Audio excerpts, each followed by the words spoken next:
Okay, welcome to tonight's New York Giants Preservation Society meeting for December 11th, 2025, with David Krell. David has a new book on Bo Belinsky. There's a nice brand new book. You can hear all about him. Just want to go over some stuff before we turn the program over to David. One of our members, Barry Cutler, real great guy, loves the Michigan Wolverines. His wife passed away, so we're sending our condolences. Um, the party next Saturday, Affinities. Just so you know, I sent out an email. We donated $225 to 5 different causes. So whoever made donations and or is coming, just want to verbally and visually say thank you to all of you. The money, all of the checks were cashed. All of the checks were sent out to those 5 charities. I sent you text messages or emails once I get the official, whatever it is, the charity tax thing. I will send it out to proof that they did receive them. To all of the Jewish people out there, happy Hanukkah starting on Sunday. Enjoy your holiday. Recording in progress. Next,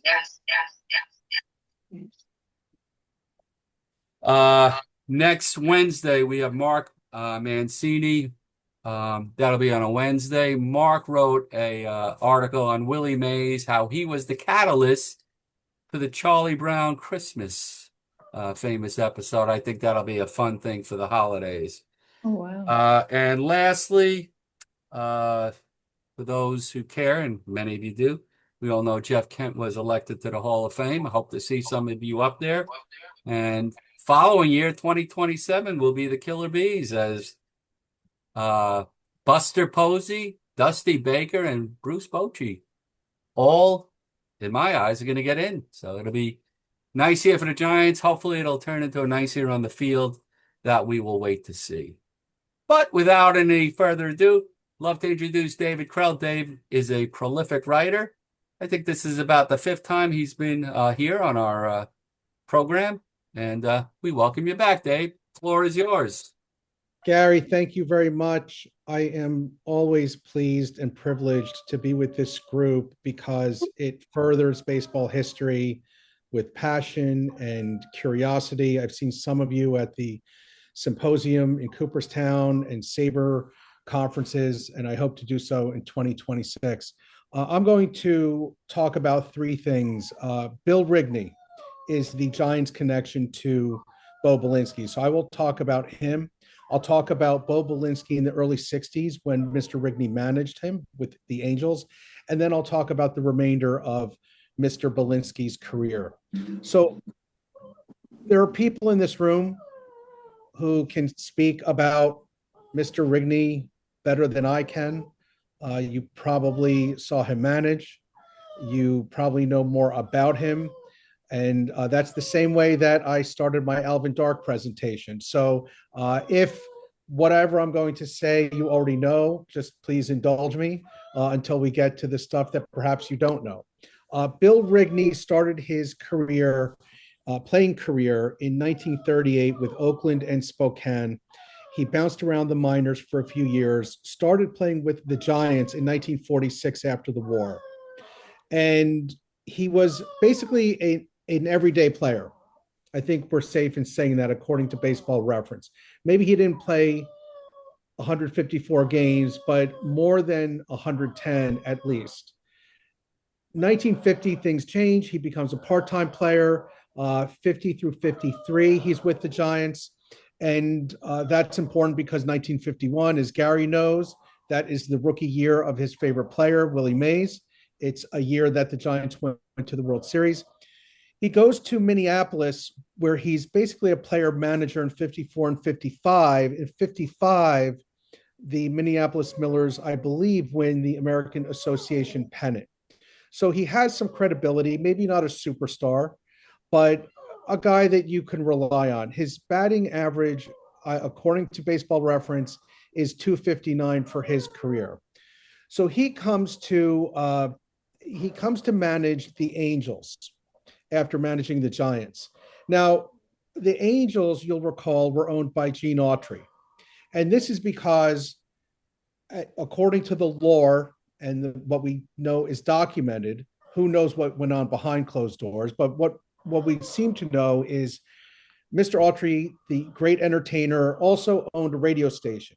That radio station broadcast the Dodgers. The Dodgers went to another station, and lo and behold, in Los Angeles, there will be a franchise, a brand new franchise, beginning in 1961. This is from the fallout of the Continental League. You'll recall that the Continental League was formed as a third league, a viable alternative to the National League and the American League. But in July of 1960, those plans went into a ditch. The league never got off the ground. But out of the implosion came the Mets and the Colt 45s, later the Astros in 1962. And in 1961, the LA Angels and the Washington Senators, the second team to be named the Senators. The first team goes to Minnesota and becomes the Twins. So in 1960, in December of 1960, Joe Cronin, the AL president, approaches Gene Autry and says, why don't you buy the franchise rights? You want a team to be on your station. This is a no-brainer. That happened, and Mr. Autry later owned KTLA, which broadcast the Angels games for many, many years. So Rigney manages the team 1961, 70 and 91. Not terrible, considering the Mets were 40 and 120 in 1962. In 1962, along comes Bo Belinsky. He had bounced around the minors like Rigney did, like a lot of players do, beginning in 1956. He's with the Baltimore organization. They release him, and he winds up with the Angels. And during spring training, this rookie, who never played an inning of Major League Baseball in spring training or in a regular season game, holds out for more money. This is unheard of. But he's charming. He's personable. And the press eats it up, especially a guy named Bud Furillo. Bud Furillo was a sports writer for the LA Herald Examiner. And he and Belinsky had an informal partnership, as did Belinsky and Walter Winchell. Winchell really elevated Belinsky's credibility and celebrity. Now, it seems to be worth it because for the first 5 games, Belinsky wins every game. He's a rookie. He's 5-0. Now, let's remember, and this, I know this might cause a little bit of pain for the people in the room. Let's remember the great Dodgers teams of the 60s. Maury Wills, Sandy Koufax, Willie Davis, Johnny Roseboro, Don Drysdale. Mr. Autry and the Angels are competing for that fan money. They're competing for ticket sales. They're competing for viewers on television, listeners on radio. Well, Bo Belinsky seems to be the answer to their prayers. He's personable. He's putting the Angels on the map, just like Joe Namath did with the AFL and the Jets. And he pitches a no-hitter in one of those 5 games. Well, what happens when you are a good-looking, personable, charming ball player who pitches a no-hitter as a rookie? Everything is handed to you. He goes to nightclubs. He goes to bars. Now, imagine you're 25 years old. You've been with teams like Stockton and Vancouver and Pensacola and Amarillo, and now you're in Los Angeles in the early 60s. It's a gateway to glamour. Any bar he went to, this is what I was told. Basically, the paradigm was this. Bartender gives him a free drink. Every guy in the place wants to buy him another drink. Why? To hear about his war stories. What's it like to pitch to Mickey Mantle or Al Kaline or Harmon Killebrew? Every woman wants to take him home. He's dating actresses that guys fantasize about. Connie Stevens, who was the star of Hawaiian Eye at the time. Tina Louise, who was not yet a star. She was a star on Broadway, but she was getting guest spots in TV shows, hadn't yet done Gilligan's Island. Juliette Prowse, Anne Margaret off of Bye Bye Birdie, Mamie Van Doren. He went from woman to woman, from bar to bar. He could never settle down, and that was part of the problem. Well, about a month after the no-hitter, there's an article that comes out in the LA Times. And this article is headlined, Rigney tells Bo to cut out activities. This is the quote, and I'm quite sure in private, the language was much more colorful. We had a long talk about his pitching, and Belinsky said he had so much going on during the daytime since his no-hitter that it has kept him too busy. We agreed, especially that on days when he is scheduled to pitch, Belinsky will curtail his outside activities. P.S. Never happened. Throughout his career, even later on, there's at least one player who said I've heard of ball players going out 4 nights a week. This guy goes out 7 nights a week. Most guys would indulge, but most guys would say, hey, night before a game, I'm getting my 7 hours of sleep. 2 nights before a game, I'm getting my 7 hours of sleep. I'm talking with my catcher. I'm having a light dinner. I'm going over the lineup mentally. Bo never did that. And it became a problem for Mr. Rigney, because how do you manage a talent like this who's putting people in the seats, but still is getting headlines, including one where he was accused of striking a woman he was on a double date with. He was hanging out with Dean Chance 5 a.m. in Beverly Hills, and Bo's date claimed that he hit her. Dean and the other woman backed up Bo, but still the headlines are negative. A couple of years later, Bo gets shipped to Philadelphia because he strikes a sports writer who's more than twice his age, Braven Dyer, an LA sports writer. Apparently, Dyer went to the hotel room in Washington where Bo and Dean Chance were staying on a road trip, and one thing led to another. Bo claimed it was self-defense. I wasn't there, but the general consensus was he was too much trouble for Bill Rigney and Gene Autry and the coaching staff, and maybe even some of the players. Bo bounced from the minors to the majors between 1963 and 1970. He really hits the bottle. The bottle turns into cocaine and other drugs. 3 marriages imploded. One was to an heiress of the Weyerhaeuser fortune, very prominent family in American commerce, especially in timber. He was high on cocaine after she gave birth to twin daughters, had a gun, and he shot her. He did not get arrested. She didn't press charges. He was in a bad state, an inch or two either way, and he might be in prison for the rest of his life. We don't really know. He had 3 daughters. He had 1 illegitimate son that we know of. And in the 90s, he got to a level of sobriety in Las Vegas. He had latched onto a car dealership called Findlay. And Findlay in the 90s became quite prominent because of the Saturn car. It's now a Goliath. It's in the Mountain States, especially in Las Vegas. It's prominent with charities and UNLV sports, but it's an operation that goes throughout the Mountain States.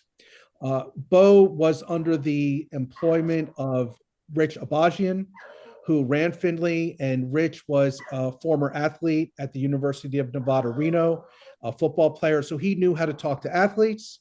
Rich was 20 years younger than Bo, something like that. Bo looked up to him as a father figure, looked up to him as a coach. And he finally started to listen to a boss. Had he listened to Mr. Rigney in 1962, then a lot of these problems might never have developed. The problem was Bo just was a restless sort from the time he was a kid, and he never knew when to say when. He got sober. There was 1 suicide attempt that we know of. He tried to stab himself, but he became a born-again Christian. He was half Christian, half Jewish, and he became a born-again Christian later on in the 90s. Passed away of bladder cancer, I believe. At least that's what the stories I read say. In 2001, a couple of months after 9/11. In the book, I document, thanks to Scotty and Brett Chance, who's Dean's son, and some people who worked with Bo at Findlay, his life as best I could. I tried to get interviews with Weyerhaeuser and the Playboy playmate whom he married, Joe Collins, not to be confused with Joan Collins, the star of Dynasty. They never responded. I reached out to the Weyerhaeuser Foundation. I reached out to Playboy's media relations department, and the third wife was a waitress in Hawaii, and that was just a dead end. He had one illegitimate son that I mentioned. I couldn't get a hold of him, but I tried to piece together as best I could through news reports, mostly newspaper reports, Beau's life. The challenge is that there are no recorded interviews that I could find of Beau.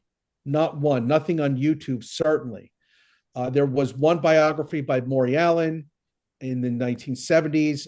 Beau gave complete cooperation, and nothing since then. So I was very fortunate that this was a ripe topic. In 50 years, no one had really tackled Beau for a full-length biography. One of the people who was instrumental was a guy named Bob Case, who was one of Beau's closest friends. And I sent him the manuscript. I didn't know what to expect. Bob said, I like the manuscript very much. The main thing is you got everything in there. And if Beau was here, he would not want you to sugarcoat anything. He would want you to put in exactly what you put in. If you buy the book, I thank you. I urge you not to stop at the end of the last chapter. Keep going. There's a brief epilogue. It's about my personal experience going to the gravesite in Las Vegas. I happened to be out there on a vacation. I arranged with the cemetery director to visit the gravesite, and it was a moving experience, more emotional for me than I thought it was going to be. So with that, I thank you for your attention, and I welcome any questions, comments, or rebuttal that you have. Gary, I'll defer to you on calling on people. You're muted, Gary. You're muted. You're still muted. There we go. Oh, there you go. Dave, Beau Belinsky, The Rise, Fall, and Rebound of a Playboy Pitcher. What's the best way to get the book? Amazon. Amazon's the best way. Got it. Very interesting, as all your talks are. I got to tell you, very jealous of Beau Belinsky. Tina Louise, it was always Ginger over Marianne. I got to tell you that. Anyway, is there another player who kind of flamed out similar that you've ever read about, similar to the situation with Beau Belinsky? Not like this, because you can maybe say Ryan Leaf in football, but Beau was the king of Los Angeles in the early 60s. Nobody was bigger than him in 62. You could say Maury Wills and you can say Don Drysdale because of their production with the Dodgers. But as far as a celebrity factor, it was Beau. You talk to people in this room and they recognize him. I could see their eyes light up. I go to Cooperstown. David, what are you working on? I'm working on Beau Belinsky. Oh, yeah. Oh, I remember him. He was married to Mamie Van Doren, wasn't he? Well, sort of. He was engaged. He never got married. But people remember him as this kind of cult figure. And it's dark. It's not a redemption story. That's why the subtitle says Rebound and not Redemption, because he never believed that he redeemed himself. And I would be lying if I put that spin on it. And let me just say one thing before you get to Q&A. This was told to me by somebody who used to work with Beau. When he got sober, somebody came into the office at Findlay and said, hey, Beau, I was driving to work today and I saw that Anne Margaret's name is on one of the marquees for the casinos. She's going to be appearing. Do you think you'll go and see her? Maybe you'll go backstage? And he said, that part of my life is over. So he wanted to really make an effort to stay on sobriety, stay on that track, even though he probably would have been welcomed, but he didn't want that previous life to touch his present life. David? Right. Russ, you are up, Russ. Russ, unmute. Unmute. There you go. All right, that was really good. I used to be the alumni director at Sarah High School up in San Mateo, and one of our famous alums was Jim Fregosi, who was a teammate of Beau's, and Jim was a young, handsome and fairly wild guy from what I understand when he was in high school. And I was curious if you had any kind of information about his relationships and carryings on with Bo. No, I didn't get too in depth except with Mr. Chance. And the Okay. interesting thing about that relationship is Dean Chance came from rural Ohio, grew up on a farm. And once he separated from Bo, not by his choice, but when he went to Minnesota, he really flourished.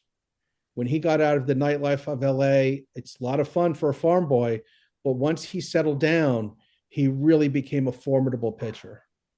Okay, thanks. Mr. Rothschild.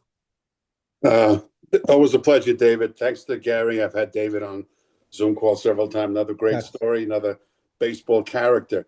Just Yeah. get back to Rigney for a second.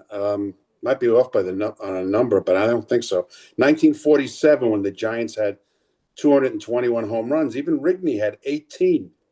I wonder if this was today, if they accused him of being on the juice, because he wasn't a big-time home run hitter. Yeah, Right? I don't know. That's a good point. Yeah. Anyway, Polo grounds. Polo grounds, right. Had to be tough managing, Willie Mays. That was his teammate. And, Right. but he was around for quite a while. Willie was a professional. Yeah. We've all seen that interview where Willie says that he was the captain of the defense, and he had two hand signals for the right field and the left field. It was come in, go out, and maybe it was go here, go there, and that was it. Willie was a pro. He knew what to do, and Bo just was childlike and childish, if you want to use those terms. Oh, different personalities. So right? totally different. And it was 28-51 lifetime. I'm not going to tell you that he would have won 300 games, but he would have been better than 28-51 had he taken better care of himself. Right. And yet,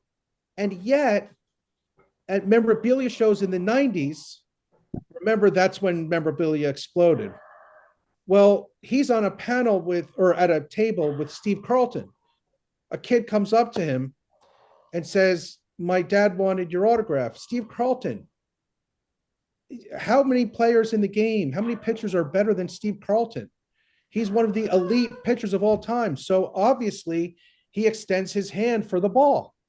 And the kid says, "No, my dad wanted Mr. Belinsky's autograph." Wow, that's a good one. Lifetime. Good one. Well, thank you, David. Thanks for coming on again. Thank you. David, Yes. can you hear me without the echo this time? Yes. It's Scott Keene. Along with that, Belinsky was at a card signing with Jim Cott. And this was, I guess, in the 90s, something like that. And he said to Cott, he says, "Jimmy, I've gotten more PR with 28 wins than you with 10 times that amount of wins." And also, I just want to say, kudos to you for the book. Everything was spot on. As far as, a 15, 16, 17-year-old kid who was the first bat boy for the Angels. So I'd been there for 1 year, and this is the second year, so I'm not so enamored with the players anymore. I'm kind of almost one of the guys. And Belinsky was always very nice. I mean, all my experiences, with the exception of going on one road trip each year. But again, you don't, when you're on the road trip, you're not going out with Bo Belinsky as a 16-year-old. But he was always very kind, very pleasant. I talked to him a number of times down the line, maybe a couple of years before he passed. And he was just very, very pleasant. But he wasn't stuck up. He wasn't conceited. And it was just a lot to handle. It was kind of like almost, I guess, an Elvis Presley type syndrome. How do you handle notoriety like that? Yeah. Thank you. Dave, I got a question for you and the crew here. Whenever I saw pictures of Bill Rigney, my father always called him the Cricket. Yeah. To me, he looked like my grandfather. Was he at all authoritative with Bo Belinsky, or that was not his nature? I think maybe he tried based on that article. And you all know when you read articles from the 40s, 50s, 60s, the language they use is not what was used behind closed doors.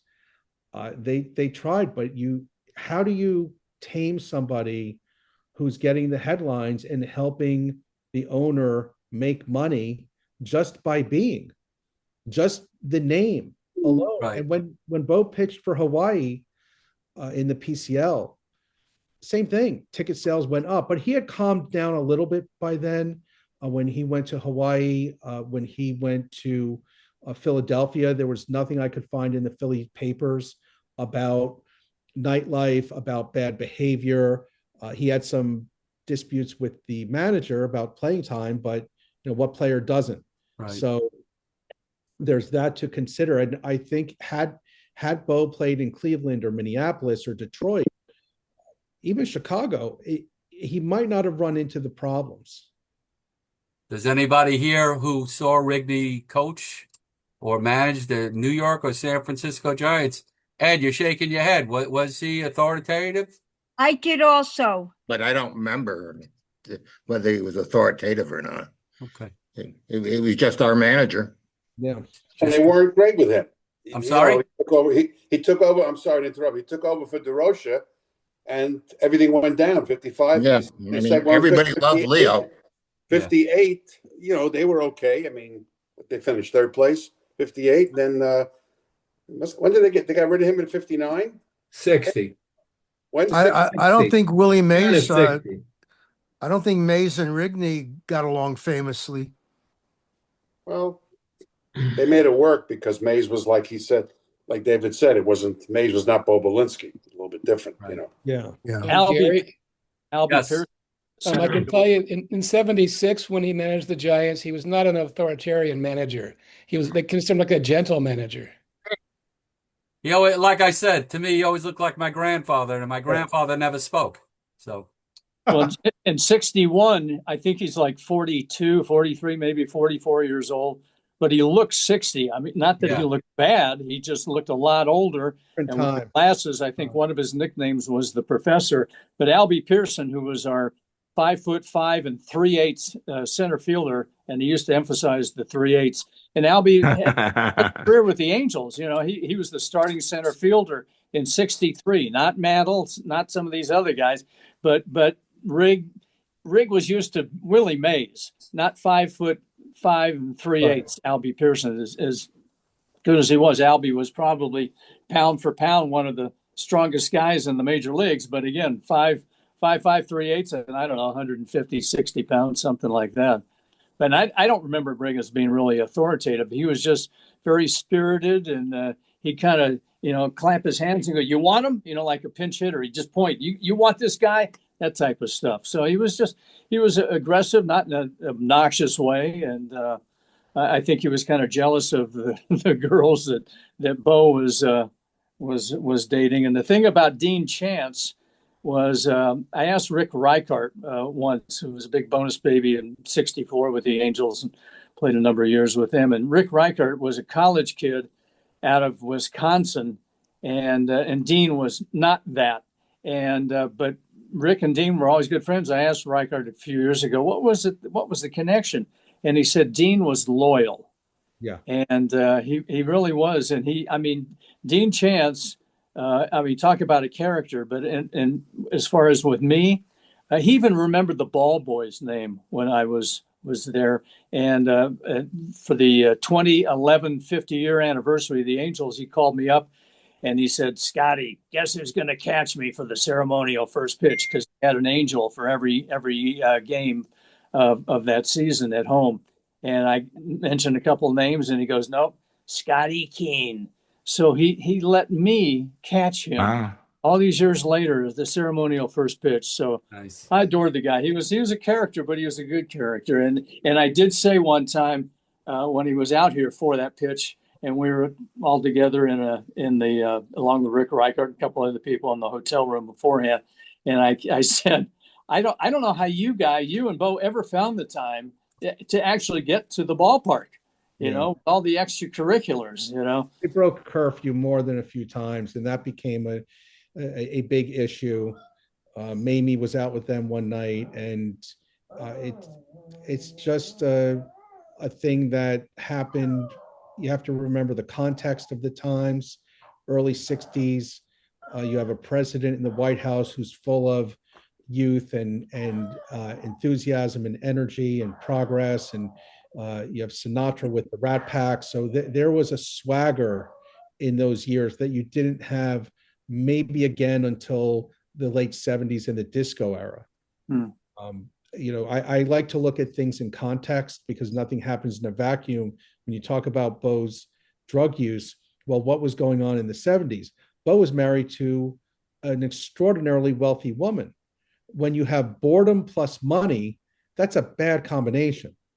And in the 70s, the drug culture, sexual revolution, language in movies and on television was becoming increasingly prevalent. You had things going on the screen on television that would, in 1977, would never pass muster in 1967.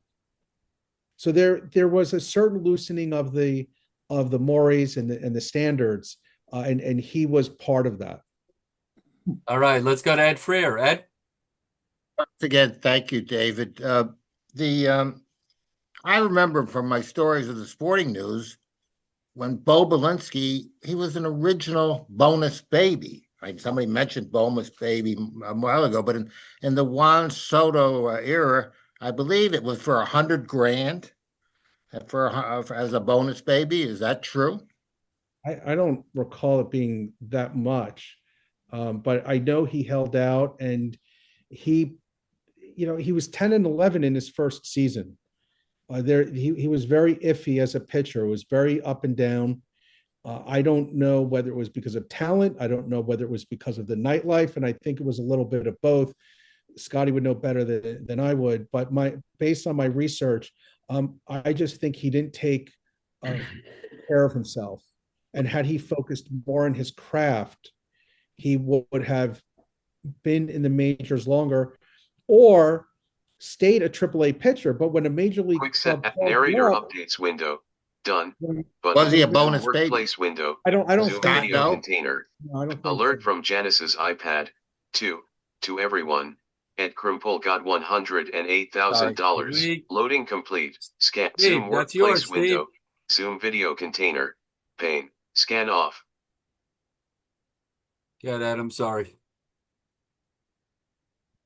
Ed, go ahead. Continue.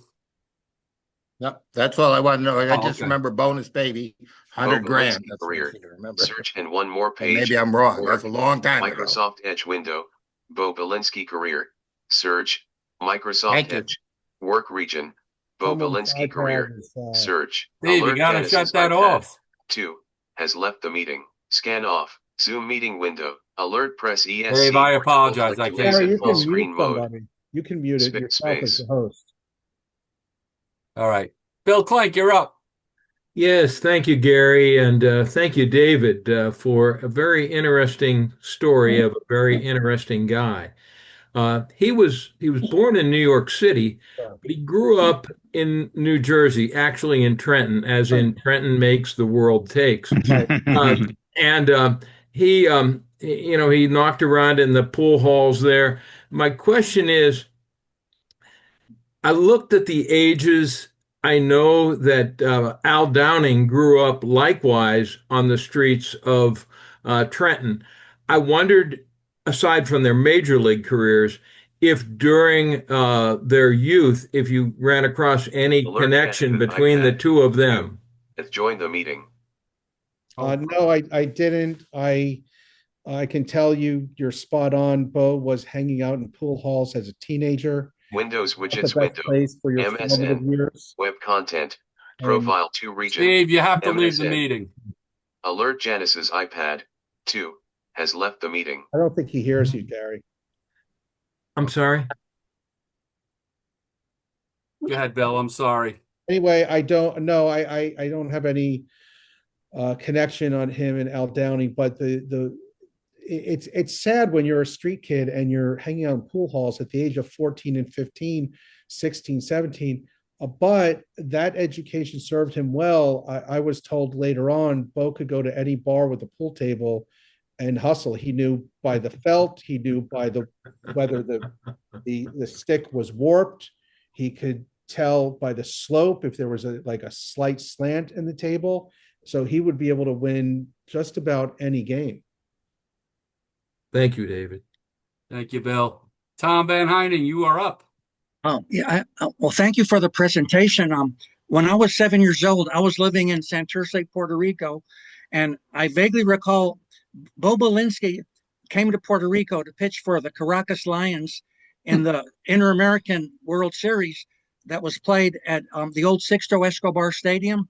And Belinsky pitched 3 games. He was 0-1 with a 4.15 ERA. Now, later in life, I talked to Orlando Cepeda and Valmy Thomas, and they told me that they didn't know anything about Belinsky back then, but he threw very hard. Yeah. And my question to you, sir, is do you believe that Bo Belinsky went into spring training in really good baseball shape because he was a hero in Venezuela?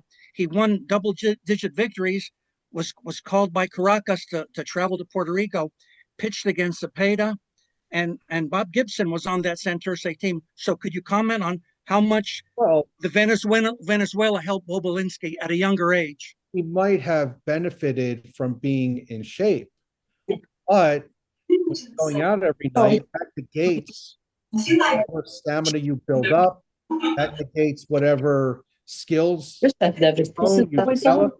It's a problem. His behavior became always on. Steve, Yeah. please sign off. Why, it's not making noise now, is it? Yes, it is. Yes. Steve, come on. Okay, sorry. It's still doing it? Yeah. What is it doing? It's making noise. You have to mute yourself. What kind of noise? Jeez. What kind of noise? Noise is noise. Tom, go ahead. Well, yeah, but I will say this, having lived in Puerto Rico and written a little bit about the Caribbean Series and the Winter League, personally, I feel that back then, before players lifted weights and had agents, winter ball played a very important role in their careers. So it certainly didn't hurt Bo Belinsky to go into spring training, with a certain amount of confidence. No, the only thing that hurt Bo Belinsky was Bo Belinsky. Yep. Right. Okay. Thank you, Tom. Who's next? Harvey Weinberg. Quick question. What was Bo Belinsky's relationship with the cowboy, Gene Autry? Well, depending on what you read, and I'm always suspicious because, especially in those days, things were softened. There's a story that, his car broke down or something like that, and he was on the side of the road, and Autry, gave him some kind of leave it to Beaver speech with a hand on the shoulder saying, hey, you got to listen to your manager and you have to buckle down. I don't know if that ever really happened. It's reported. It seemed to be okay. I mean, I don't know that Gene Autry had relationships with any of the players beyond employer-employee, but I'm going to clean up the quote because there's some women in the room. The story goes that Gene Autry said to somebody while watching a game, if Bo Belinsky cared as much about baseball as he cares about women and drinking, he'd be in the Hall of Fame. Sounds like the cowboy. He knew what was going on. You can't not know. It was being reported, but it really came to a head with the Brave and Dyer incident. When you when you're in a scuffle, when you're in a fist fight with a guy who's 40 pounds heavier and more than twice your age, that's a problem. You can kind of massage a plan to tamp down bad publicity if it involves carousing. When it turns to violence, that's a bridge too far, and ownership's not going to go for that. And they didn't. That's why they shipped him to Philadelphia. But if I remember, ownership was only Gene Autry. He didn't have any. At that point. Yeah. He was the sole owner. He might have had backers. I never read about that, but my inkling is yours. That he owned the Angels lock, stock, and barrel. It took 5 years to get the Anaheim Stadium built. They were in LA's Wrigley Field for one season, and then in Dodger Stadium for 4 seasons. And then in 66, of course, they get their own ballpark. And I don't like the Angels based on what they did to my Giants, but that's for another meeting. Thanks a lot. Dave, was that no hitter at Chavez Ravine? It Yeah. was It was. Okay. against Baltimore. Yeah. Norm, you're up. Hi, David. Thank you for your interesting presentation. You're always interesting, and I appreciate that. I've got a comment and a question. Okay. The comment is not only was Bo Belinsky wild off the field, he was wild on the field, led the league in walks with 122, I think, in 1962. The question is, the 1962 was the first year I was really locked into baseball. I remember the Angels were a big story throughout the year because as a second year expansion team, they were in the pennant race through August and they finished third place in the American League, in a 10-team league. And so my question is, I mean, so they had press and publicity throughout the entire year. Right. Do you think that Bo would have been viewed differently if they had been like a normal expansion team and really didn't play very well? I think he probably would have been viewed the same, only because when he pitches, more people show up. Walter Winchell is writing about him. You know, he's dominating headlines, and not just for baseball. Yeah, Paul. And that's very heady, and it's also a problem. You know, as I said before, most players given those opportunities, most men given those opportunities will indulge, but they won't indulge at the risk of their jobs. They won't indulge at the risk of doing something illegal that could get them arrested. And Bo indulged too much, I would say. But you don't think if the team did poorly, he'd get blamed for that because of his lifestyle off the field? I don't think so, because he was 10-11. So it's not like he was 18-7. He was not even a 500 pitcher, and some of that you can blame on him, and some of that you can blame on the offense. We don't have time to go game by game, so it's never just one person. But the overall lesson is that celebrity trumped baseball in the early 60s for him, because people weren't really caring so much what he did on the field overall. It was, hey, who are you dating now? Hey, what nightclub are you going to? And this became a real issue later on when he married Jo Collins, who was business minded. She was a Playboy playmate. She went to visit soldiers in Vietnam. And writers are basically attacking Bo for being domesticated, for heating up the bottle for his baby. For what, Bo Belinsky, you doing to Father Knows Best? What's going on here? These are actual articles where reporters were angry. They didn't have their go-to guy for quotes anymore. And that became a real issue. Yeah, he's damned if he does, and he's damned if he doesn't. All right, thank you. Thank you, Norm. Mr. Paul, you are up. Thank you, David, very much. My question about Bo Belinsky involves his relationships with his team. Who were his closest friends on both the Angels and the Phillies? The Phillies, I'm not sure, but definitely on the Angels, Dean Chance. Dean Chance. Okay. Without question. And I have to believe Buck Rogers to an extent, because pitchers and catchers have to talk to each other. They're battery mates. People say that, well, the pitcher is the lone wolf. He's out there on the mound alone. He has 7 people behind him and then one that he's pitching to. But I always view it as the pitcher and the catcher are out there alone, because it's a symbiotic relationship.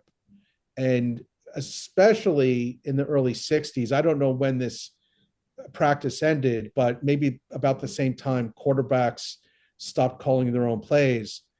Catchers called the games. Catcher, not the managers. The catchers, by and large, told the pitchers what pitches to throw: curveball, put it in the dirt, fastball, high and tight, whatever it may be. So my suspicion is that he had a decent relationship with the catchers. Catchers only want to see you succeed, and they know the hitters better than anyone. Right. Thanks, Dave. Is there anyone? Oh, there we go. And if anyone does not know how to use the yellow hand or wants to ask a question, Just let me know. Howard, you're up. Yeah, hi, Dave. I had the pleasure of meeting Bill Rigney at a memorabilia show. It must have been near the end of his life. I don't know when he passed away. This was probably in the 1990s. I don't remember. It was in New Jersey. And we talked mostly about Mays and the New York Giants, a little bit of the Angels, but, the Angels I didn't care about. Belinsky I didn't care about. We talked about Willie. And even after 40 some odd years after they moved from, the Giants moved from New York to San Francisco, 40, 50 years later, Rigney was still really pissed off at the fans of San Francisco for not greeting Willie like a hero, like a great star. I mean, sure, there was Cepeda, and there was McCovey and some of the others. So he let it out. I mean, his face turned red even thinking about it. And then, of course, the discussion turned to the troubles that Mays had in trying to find a home. He tried in a nice neighborhood of town, and he was treated as though he was in the Deep South very poorly.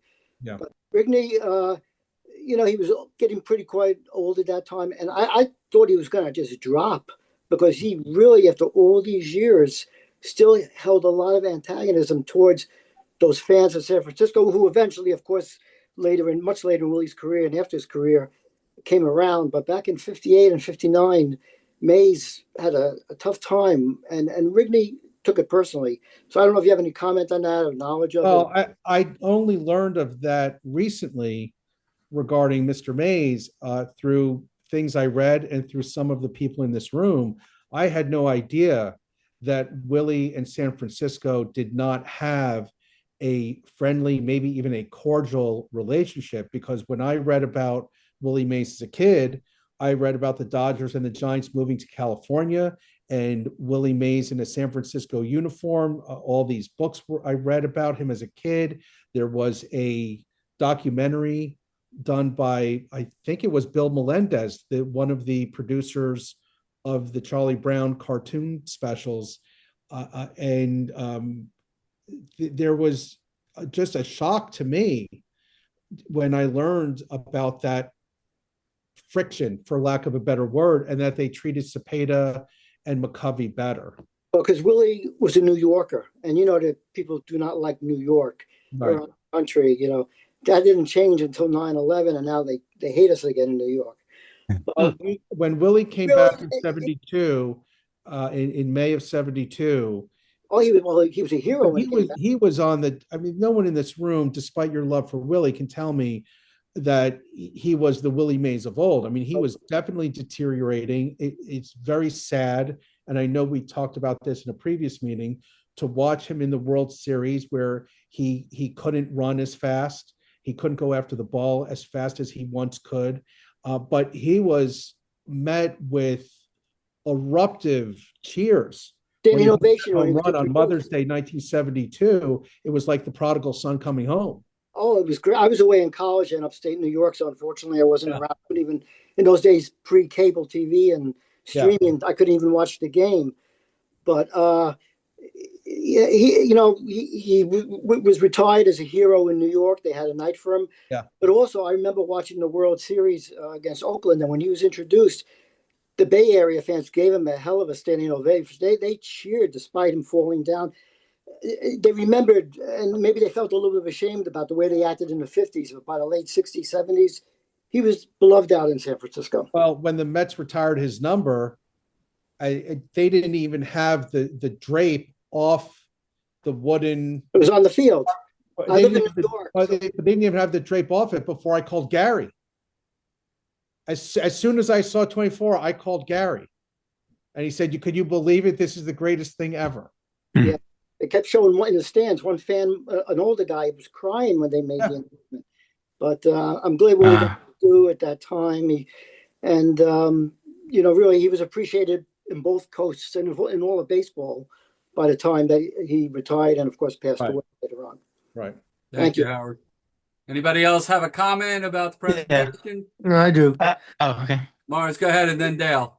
Well, to find out more about what Willie Mays experienced when the Giants first got to San Francisco and Mays went looking to buy a home, I guess you've never seen the documentary Say Hey Willie Mays on HBO? No. Well, You got to watch that. It's fabulous. and also the book by the sports writer. What's the sports writer's name again? John Shea. John Shea, yeah. So there are books that relate to the unfortunate experiences, May's experience coming to San Francisco. And yeah, we all know that because he played for the New York team, they embraced players that first came up with San Francisco, like McCovey and Cepeda, the Alous and Marischal and all that. But it was almost like San Francisco was the deep South. It's changed, probably started to change in the late 60s, with the Summer of Love and all that. But it was quite different than the atmosphere in New York. So I recommend you watch that movie. Thank you. The documentary producer was Lee Mendelson, who was also involved with Charles Schulz, not Melendez. Yeah, well, that has a whole different connotation. There's books that tell all about the harsh experiences, and then the movie, which aired in New York and then San Francisco, by Nelson George, the director. Thank you. Dale, you're up. Thanks. Very interesting, David. Thanks. And Bo Belinsky sounds like a total character. Oh yeah. And I was just trying to think of other players who might be similar this day and age. And I was thinking maybe a Matt Harvey type who's nicknamed the Dark Knight. No? Doesn't even come close. No, okay. Mantle doesn't even come close because we only found out about Mickey's problems with alcohol way after he retired. Things were almost celebrated if you recall the Miller Lite commercials of the 70s. That's right, yeah. And there's one, you can look it up on YouTube, Whitey Ford and Mickey Mantle at the bar, and one of them says, "Hey, do you know where we'd be if they had this beer when we were playing?" "Yeah, the Beer Drinkers Hall of Fame." They were celebrating their party lifestyle, but they never got bad publicity like Bo did. And Mantle got publicity for his other achievements. Right. So he was protected by the players, by the press, by the team, and he was also in New York. LA was a totally different story. Okay, thank you. Thank you, Dale. Hey, Dave, I got to tell you one thing. I view you as the master of pop culture. And this is another one of the fine things you did with somebody who maybe not many people know about. That was a great idea to come up with this project and to see it come to fruition. But I salute you because anytime you're on, you know all this stuff that I love. So, it's great stuff. Thank you. We wish you the best with the book. And again, here's Dave's book. Best way to get it is through Amazon. Let's all give a round of applause to David Krell. Dave, thanks so much. We will reconvene next Wednesday with Mark Mancini and Willie Mays and Charlie Brown Christmas. Until then, have a great week. Happy Hanukkah to those who celebrate. If anybody wants to hang around, talk Giant baseball, we'll stay here. Good night, everybody. Good night. Be well.